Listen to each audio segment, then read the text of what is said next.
band is this big band that comes through here and attaches in here. Yeah. So when this got really tight for me, I'd get shooting pains Yeah. in my kneecap and underneath my kneecap, and pain here where Yeah. walking upstairs, it'd be so painful.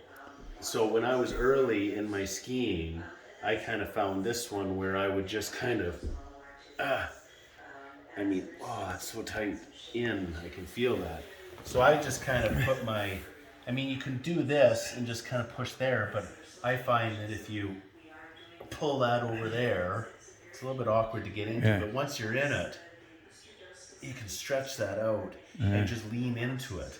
And I feel that all the way from up in here, the insertion point, all the way down there. So that was kind of the first one I found. But when I was with Amanda, she put me up on the table and I said, I can't move my legs. I'm in so much pain. And so she put me up on the table and leaned me like this. And then she grabbed my lower ankle and pulled my leg up like this and pulled it back like this and put it down here and said, how's that feel? And I went, oh!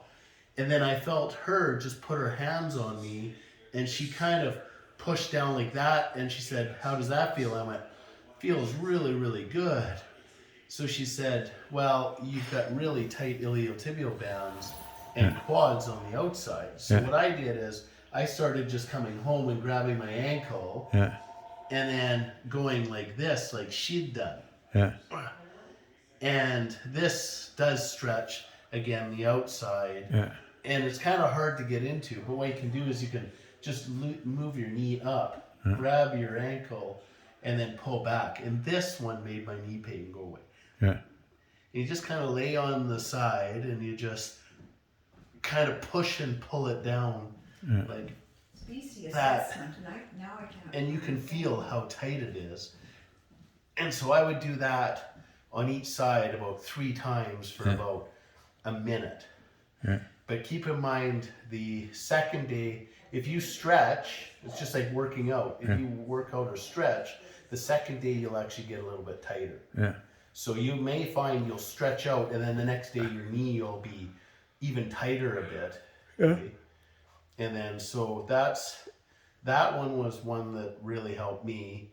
And then the other one was this. When I ripped my Achilles off, my hips and my legs were just a complete mess after I healed up. But I find stretching into my my hip flexors and my outer quads, like, because we're always taught to stretch as kids, and in gym class you're always taught to stretch, like grab your leg and balance against the wall and stretch out your quads. Well, this quad stretch I find stretches the insides of your quads, whereas this one here, if you kind of put your hand here, then you can kind of move your leg around like a tail.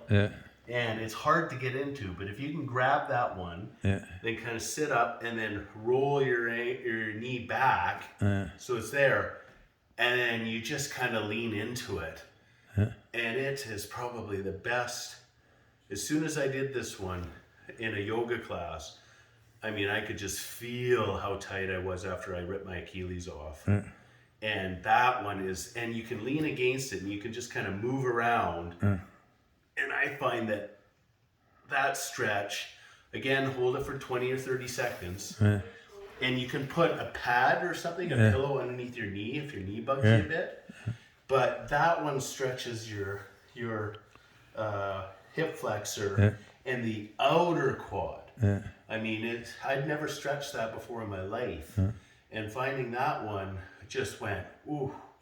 So there's that one, and then there's another runners. I was telling you a little bit about this, where if you take your one leg and you kind of move it back here and hold yourself up with your opposite hand, but again, you're stretching now this whole outside of your quad, and you can kind of move your leg around here, but then lean back into it, and it gets right up into the insertion of where your pelvis is. And you'll see gymnasts and stuff have both their legs like this, and they'll be leaning back, hey? Yeah. And I mean, my whole life I've just compacted my muscles and my joints to where I thought they were just about unsalvageable. But each one of these little stretches has just really opened up my hips and taken away a lot of my pain and stuff, hey?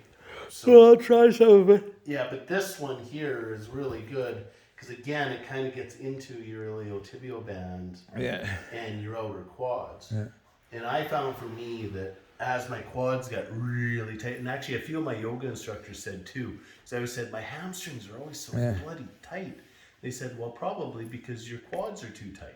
And I went, well, why does that make sense? They said, well, what do you spend more time stretching? I said, usually my hamstrings because they feel so tight. They said, a couple of them said, well, no, you should spend more time stretching your quads because when things are out of balance or imbalance, it causes all sorts of knock-on effects, and overcompensation of different muscles and tendons, and your biomechanics is kind of how your body all interacts.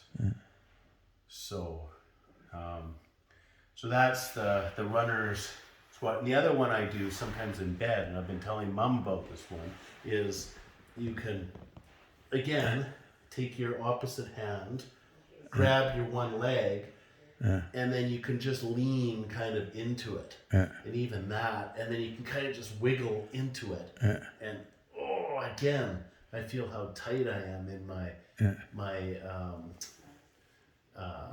abductors and my hip flexors, hey? So then you can just kind of lean and kind of stretch that out a bit. And again, I feel really tight in the outer side of my iliotibial bands and stuff. Well, I'll try it. Yeah. I'll review this. So this is it's almost a 7.5 minute trip up the toe.